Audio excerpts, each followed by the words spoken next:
പ്രിയമുള്ളവരെ നമസ്കാരം. ഷൈജു എം ഭാസ്കർ എഴുതി വിനോദ് ലീല ഡയറക്റ്റ് ചെയ്ത അൽത്താഫ് സലീമും അനാർക്കലി മരക്കാരും നായകന്മാരായി ആദ്യമായിട്ട് അഭിനയിക്കുന്ന ഒരു പുതിയ സിനിമയാണ് മന്ദാകിനി. അനാർക്കലി മരക്കാർ, അൽത്താഫ് സലീം എന്നിവരെ കൂടാതെ ഗണപതി, വിനീത് തട്ടിൽ, അശ്വതി ശ്രീകാന്ത്, പ്രിയ പ്രകാശ് വാര്യർ, ജാഫർ ഇടുക്കി, ലാൽ ജോസ് തുടങ്ങിയ ഒത്തിരി കലാകാരന്മാരും ഈ സിനിമയിൽ അഭിനയിക്കുന്നു. ഈ സിനിമയെക്കുറിച്ച് എന്ന് പറഞ്ഞാൽ, ശരിക്കും പറഞ്ഞാൽ അൽത്താഫ് സലീമിൻ്റെ ആരോമൽ എന്ന് പറയുന്ന ഒരു കഥാപാത്രത്തിൻ്റെ വിവാഹമാണ് സിനിമ. ശരിക്കും ഒരു വിവാഹ വീട്ടിൽ നടക്കുന്ന ഒരുപാട് കാര്യങ്ങൾ നമുക്കറിയാം. വിവാഹത്തിൻ്റെ തലേദിവസം സദ്യ ഒരുക്കാനുള്ള തയ്യാറെടുപ്പുകൾ, അതുപോലെ തന്നെ ഒരു സ്ഥലത്ത് തേങ്ങ രണ്ടുന്ന കുറേ ആളുകൾ, ലൈറ്റ് ശരിയാക്കുന്ന ആളുകൾ, അതുപോലെ ജനറേറ്റർ ശരിയാക്കുന്ന ആളുകൾ, ഒരു സ്ഥലത്ത് വെള്ളടി ടീമും മറ്റൊരു സ്ഥലത്ത് ചീട്ടുകളി ടീമും, അങ്ങനെ ഒത്തിരി ആളുകൾ നിറഞ്ഞ ഒരുപാട്, അവരിൽ നിന്നൊക്കെ ഒരുപാട് തമാശകൾ നമ്മൾ ഇതിനു മുമ്പും ഒരുപാട് സിനിമകളിൽ കണ്ടിട്ടുണ്ട്. അതാണ് ശരിക്കും ഒരു കല്യാണ വീട്. ഇതും ഒരു കല്യാണ വീടാണ്. ഈ പറയുന്ന സംഭവങ്ങളൊക്കെ ഇതിനകത്തുണ്ട്. ഇതിനകത്ത് വിനീത് തട്ടിൽ എന്ന് പറയുന്ന മുഴുക്കുടിയനായിട്ട് അഭിനയിക്കുന്ന ഒരു കഥാപാത്രമുണ്ട്. ഭയങ്കര രസമാണ് മൂപ്പര്. പക്ഷേ കുടിയൻ്റെതായിട്ടുള്ള ചേഷ്ടകളൊന്നും പുള്ളിക്കില്ല. പുള്ളിയുടെ ഡയലോഗ് പ്രസൻറ്റേഷനിലാണ് പുള്ളിയുടെ കുടിയുടെ ആ ഒരു തീവ്രത നമുക്ക് മനസ്സിലാവും. പിന്നെ കല്യാണത്തിൻ്റെ അന്ന് ഈ പറഞ്ഞ പോലെ നമ്മൾ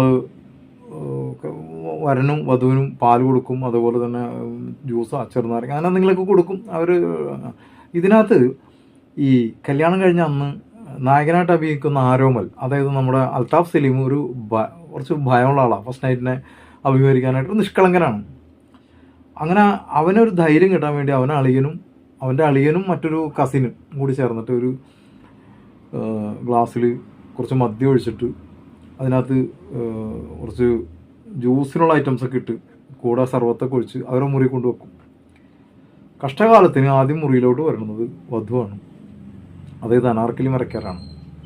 അനാർക്കലി മരക്കാർ ദാഹിച്ചു വന്ന് ആ ജ്യൂസ് ഇരിക്കുന്നുണ്ട വഴി അവൾ അതെടുത്ത് കുടിക്കും. അത് മദ്യമാണെന്ന് അറിയാനാണ് കക്ഷി കുടിക്കുന്നത്.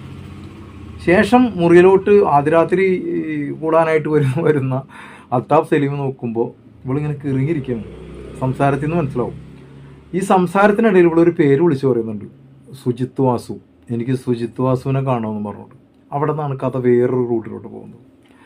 ഇതിൽ അൽത്താഫ് സലീമിൻ്റെ അമ്മയുടെ അഭിനയിക്കുന്ന രാജലക്ഷ്മി കഥാപാത്രം, അതായത് സരിത കുക്കു, ഭയങ്കര ഒരു ഒറിജിനൽ റിയാലിറ്റിയാണ് അവർ.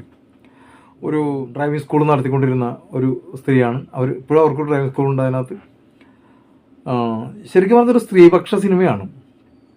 എന്നാൽ സാധാരണ സ്ത്രീപക്ഷ സിനിമ എന്ന് പറഞ്ഞാൽ ഈ പെണ്ണുങ്ങളുടെ സങ്കടങ്ങൾ മാത്രം കാണിക്കുന്ന, അല്ലെങ്കിൽ അതുമായിട്ട് ബന്ധപ്പെട്ട് കരച്ചിലും പിടിച്ചിട്ടൊക്കെ ഉള്ളൂ. പക്ഷേ ഇതല്ല, ഇത് സ്ത്രീകളിരുന്നാണ് ചിരിപ്പിക്കുകയാണ്. തിയേറ്റർ മുഴുവൻ കുലുങ്ങി ചിരിക്കുകയാണ് ഓരോ സീനിലും.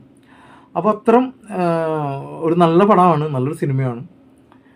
പിന്നെ അഭിനയിച്ചിരിക്കുന്ന എല്ലാവരും, അതുപോലെ ലാൽ ജോസ് നന്നായിട്ട് ചെയ്തിട്ടുണ്ട്, ചെറിയൊരു വേഷമാണെങ്കിൽ പോലും. അതുപോലെ ജാഫർ ഇടുക്കി ഒരു അമ്മാവനാണ്, കുടിയനായ ഒരു അമ്മാവൻ, വളരെ പെട്ടായിട്ട് ചെയ്തിട്ടുണ്ട്.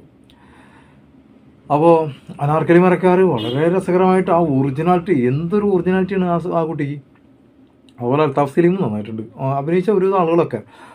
ഈ ഗണപതിയാണെങ്കിൽ അതിനകത്ത് വില്ലൻ വേഷം ചെയ്യുന്നത്, രസകരമായൊരു വില്ലൻ, ഒരു പാവം വില്ലൻ, അതായത് തല്ല് കൊള്ളാൻ മാത്രം വിധിക്കപ്പെട്ടൊരു വില്ലൻ. അപ്പോൾ അങ്ങനത്തെ ഒരു വില്ലൻ. അതുപോലെ ഒരു കാര്യം പ്രത്യേകം ശ്രദ്ധിക്കുക, കല്യാണ വീടുകളിൽ കല്യാണം കഴിയണ അന്ന് ഒരാളും റൂമിൽ മദ്യം കൊണ്ടുവെക്കരുത്. കാരണം അത് ജ്യൂസ് പോലെ കൊണ്ടുവച്ചാൽ മണവാട്ടി കൊടുത്ത് കുടിച്ചാൽ ആകെ കുളമാവും, ലൈഫ് തന്നെ പ്രശ്നമാവും. പക്ഷേ ഇത് നല്ലൊരു പര്യവസാനമായിട്ടുള്ള സിനിമയായിട്ടാണ് കാണുന്നത്. ബാക്കിയുള്ള കാര്യങ്ങൾ, സിനിമയുടെ ബാക്കി കാര്യങ്ങളൊക്കെ നിങ്ങൾ തിയേറ്ററിൽ പോയി കാണുക.